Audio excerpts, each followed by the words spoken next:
Welcome to Brain Vision. This is the bowling ball and this is the billiard ball. So when is the magnitude of the gravitational force that one exerts on the other one is maximum? Well, note the following. The equation that gives the magnitude of the gravitational attraction between these two balls is the following. Fg is equals to the Newton's constant times the mass of the bowling ball times the mass of the billiard ball divided by the distance between their centers squared.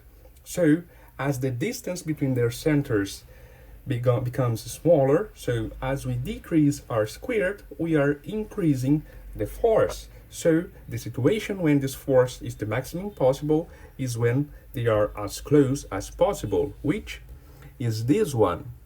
So this is the situation when the gravitational attraction between both of these balls is the maximum.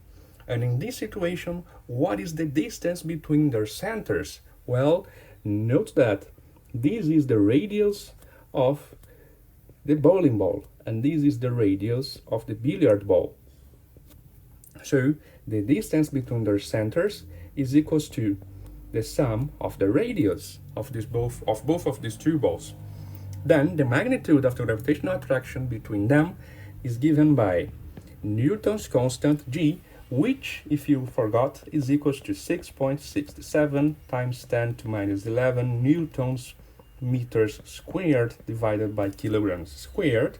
So 6.67 times 10 to minus 11 times the mass of the bowling ball, 7.2 kilograms, times the mass of the billiard ball, 0.38 kilograms, divided by the distance between their centers squared, which is 0.11 plus 0.028 squared.